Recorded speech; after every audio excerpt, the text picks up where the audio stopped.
نبی کریم صلی اللہ علیہ وسلم کی سیرت مبارکہ، آپ صلی اللہ علیہ وسلم کی حیات طیبہ مسلمانوں کے لیے نمونہ عمل ہے اور مشعل راہ ہے۔ اللہ کے نبی صلی اللہ علیہ وسلم کی آمد کے حوالے سے ربیع الاول میں مجالس منعقد ہوتی ہیں، آپ کی سیرت کے تذکرے ہوتے ہیں، آپ صلی اللہ علیہ وسلم کی حالات زندگی، آپ کی سیرت طیبہ، آپ صلی اللہ علیہ وسلم نے مسلمانوں کے ساتھ کیسے زندگی بسر کی، آپ صلی اللہ علیہ وسلم نے غیر مسلموں کے ساتھ کیسے زندگی بسر کی، آپ کے جانوروں کے ساتھ کیا سلوک تھا، آپ صلی اللہ علیہ وسلم لوگوں کے ساتھ عفو درگزر کیسے فرماتے تھے، کیسے سخاوت فرماتے تھے، یہ سب ساری چیزیں ہمارے سامنے اس مہینے میں آتی ہیں۔ اللہ کے نبی صلی اللہ علیہ وسلم کے حوالے سے دو باتیں آپ کی خدمت میں عرض کرنی ہیں۔ پہلی بات تو یہ ہے کہ اللہ کے نبی صلی اللہ علیہ وسلم کے مسلمانوں پہ بہت سارے حقوق ہیں، ان میں سے میں 4-5 کا آپ کے سامنے تذکرہ کرتا ہوں۔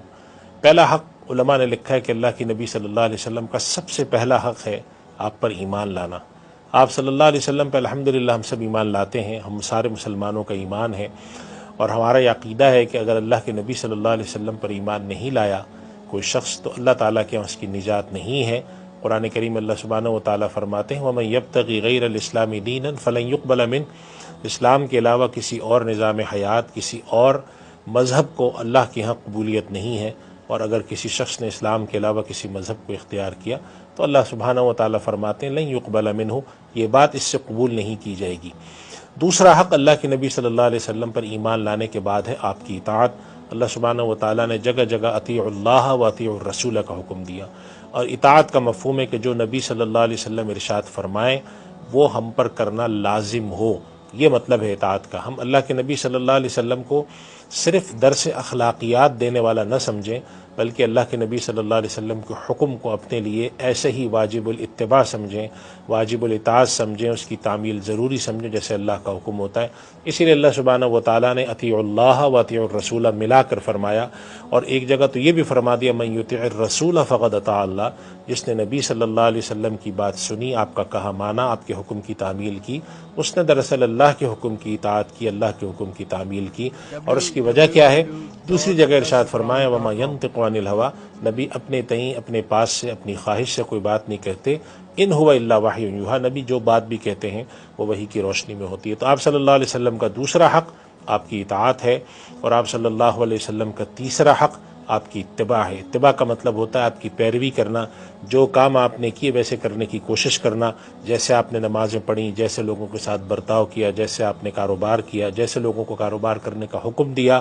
جیسے عدالت میں مقدمات پیش کیے گئے، جیسے لڑائی جھگڑے کی صورت میں صلح پہ توجہ دی، یہ ساری چیزیں، اور خود آپ صلی اللہ علیہ وسلم نے کیسے زندگی گزاری، یہ ہے اتباع، آپ کی پیروی۔ تو آپ پر ایمان لانا، آپ پر اطاعت کرنا اور آپ کی اتباع، یہ تین ایک دوسرے کے پیچھے آنے والے لازمی حقوق ہیں۔ آپ صلی اللہ علیہ وسلم کے تمام حقوق سے بڑھ کے یہ تین حقوق ہیں،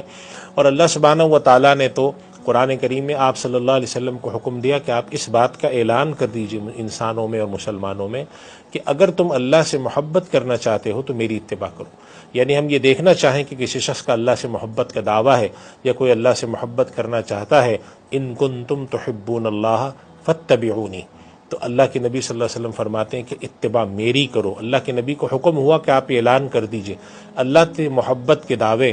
اللہ سے محبت کی خواہش اور اللہ تک پہنچنے کے تمام راستے اس بات میں پوشیدہ ہیں کہ اللہ کے نبی صلی اللہ علیہ وسلم کی اتباع کی جائے، آپ کی پیروی کی جائے، جیسے آپ نے زندگی بسر کی ویسے زندگی بسر کرنے کی کوشش کی جائے۔ یہ اللہ کے نبی صلی اللہ علیہ وسلم کا تیسرا اور بڑا حق ہے۔ چوتھا حق اللہ کے نبی صلی اللہ علیہ وسلم کا، اللہ کے نبی صلی اللہ علیہ وسلم سے محبت ہے۔ آپ صلی اللہ علیہ وسلم کا ارشاد ہے کہ تم میں سے کوئی شخص اس وقت تک کامل مومن نہیں ہو سکتا جب تک میں اس کی نظر میں اس کے ماں باپ سے، تمام لوگوں سے زیادہ محبوب نہ ہو جاؤں۔ یہ اللہ کے نبی صلی اللہ علیہ وسلم کا چوتھا بڑا حق ہے۔ اور جو پانچواں حق جو میں آج بیان کرنا چاہتا ہوں، حقوق آپ کے بہت ہیں، لیکن پانچواں حق آپ صلی اللہ علیہ وسلم کا ہے آپ کی نصرت، آپ کی مدد۔ آپ صلی اللہ علیہ وسلم کی زندگی میں آپ کی مدد ہے، آپ کے ساتھ ہونا، آپ کے ساتھ جا کر جنگوں میں شرکت کرنا، آپ کی حمایت میں کھڑا ہونا۔ اور آپ صلی اللہ علیہ وسلم کی حیات کے بعد آپ صلی اللہ علیہ وسلم